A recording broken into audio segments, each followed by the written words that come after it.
that we look at all the things the U.S. government is just throwing money at and spending money at like crazy, like foreign wars, and with barely a second thought, this is all going to suddenly become a really big deal. And now we're talking Zimbabwe, Venezuela, we're talking runaway hyperinflation. Chris Martenson is a financial expert with his own contrarian news organization, Peak Prosperity. In this highlight, Martenson discusses the mega doom loop that egregious government spending has put us in. Be sure to stay until the end because Martenson reveals why the rampant inflation could soon turn into hyperinflation like in Venezuela if these government policies continue so that you can be prepared. U.S. government is going to be borrowing more and more, and that will only create more pressure on interest rates as we go. So this is the mega doom loop. Now it's like the other one we did, but we're going to have to add one new component to it. So if we start up here, we're saying interest costs rise, and that leads to more borrowing and of course spending. That means inflation is going to get goosed a little bit because inflation really gets goosed by the government borrowing and spending like no other, which means COLA adjustments continue to go up, which means Social Security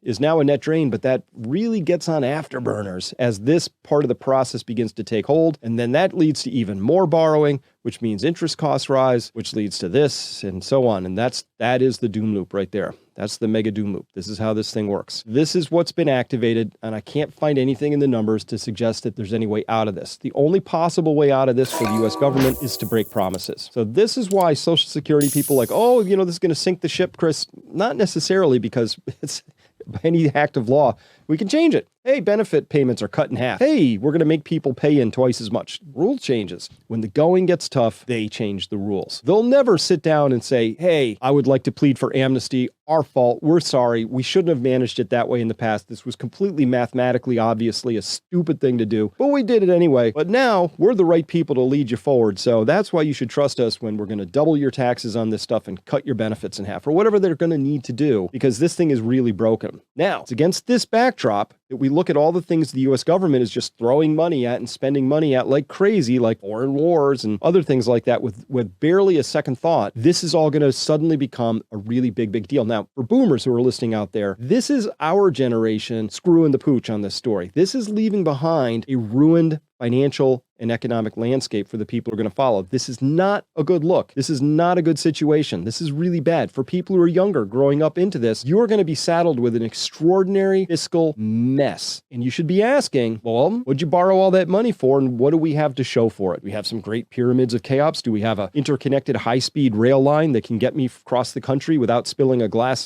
drop from a glass of wine? Do we have, a farming system that makes a lot of sense? Do we have a lot more happiness and joy? What do we get for all that expenditures that seemingly never had any end? Well, listen, the U.S. government and several generations have been in the business now of thinking, well, we can do it all. We'll just throw money at a pointless war. We'll, as many as necessary. And we would like to cut taxes, especially for corporations and the wealthy. And we would like to, give money away to various special interest groups. And, we'll do all of those things at once. We're going to get to a point where we can't, or we risk destroying the currency system involved. So that's difficult. We don't really have the muscle memory for that. That's why this election and the future elections actually kind of do matter, because if we don't get people in who fundamentally understand that we have to prioritize now, we can't have one of everything and put it on the credit card, right? That's just immature. It's weak, and it ruins things for people who had no hand in that ruination who are coming behind us, right? So, hey, we're going to have to man up, woman up, and figure out how to actually deal with this. I know it'll be unpleasant because guess what? Everybody loves a free lunch, and we all would like to get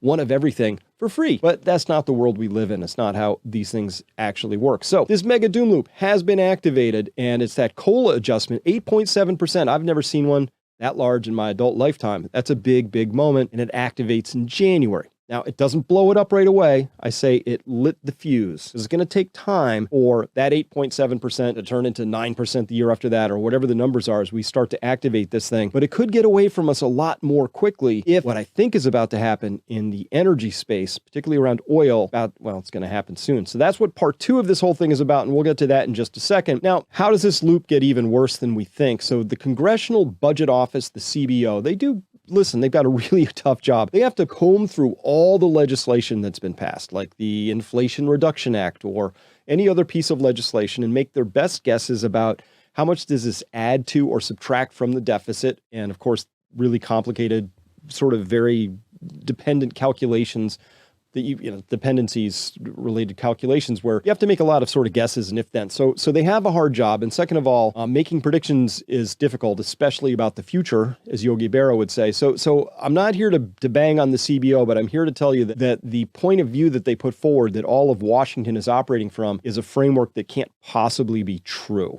It just can't. This is total federal debt held by the public. And you can see here, this line right here is tracking how it was from 2014. It was kind of accumulating at a fairly even pace. And then, COVID and all the lies around that happened. And now this is the new pace. I haven't done anything fancy. I just took samples from each of these two lines and put them next to each other. So you can see there was an old rate and now there's a new rate. And the new rate is how everybody in DC and all the politicians of every stripe just know how the world works. We'll just keep borrowing at that rate. That's a more fun rate to borrow at. We have more money to play with. We don't have to tax people quite as much. So that new rate is now enshrined. This is part of the doom loop. Remember, more borrowing begets more borrowing ultimately. And so it's going to go faster and faster and faster. In fact, what's the prediction? Is that red line where we're going to see it next? Are we going to be adding, $1 trillion of new borrowing a quarter, every week, right? This is that doom loop. It goes up very, very fast unless you bite the bullet. Now, when they bite the bullet, what that means is they're going to actually have to create austerity. You either let this thing run away, and now we're talking Zimbabwe, Venezuela,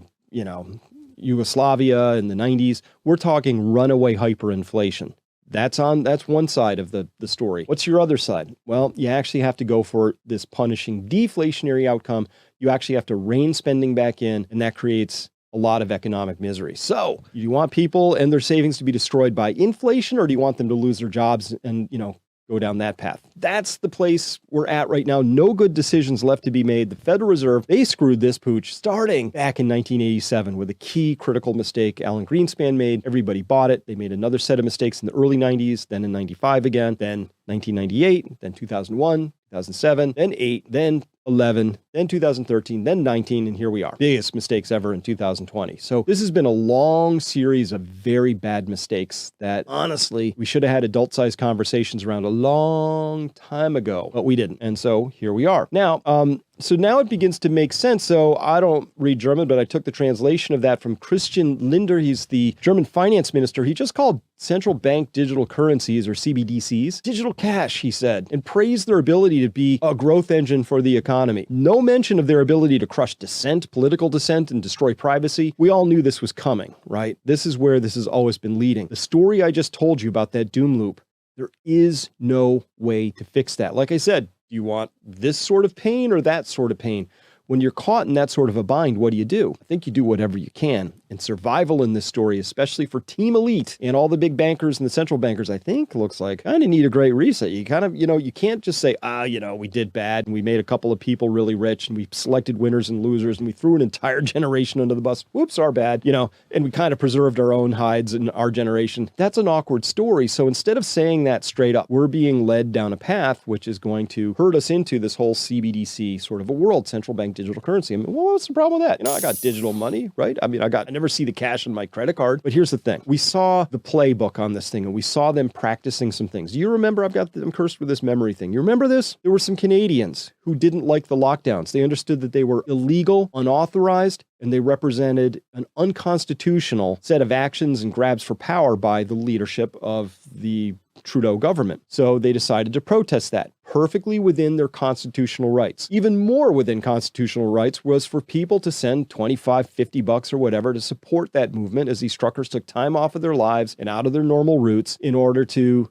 put this protest together so they could put up bouncy castles in Ottawa, right? Maybe honk a couple times. Now, when they did that, it turned out that the government of Canada went in and locked or froze people's bank accounts. Never apologized for it. The big banks went along with it right away. I'm looking at you, Royal Bank. I'm looking at you, Toronto Dominion, right? These banks went along with it. Just said, oh yeah, it's a law, right? It's an emergency. It's COVID, right? And then they did that. So that was a test run. They always have a test run for these things. The central bank digital currency is fundamentally about a currency that they could geo-ring fence you by saying that, hey, you're kind of a troublemaker. You can still spend your money, but it's no good more than 5 miles from your house. Or you can use it, but not to buy airplane tickets to those countries. You can only do it here and you have to fly coach. They could put literally whatever restrictions they want.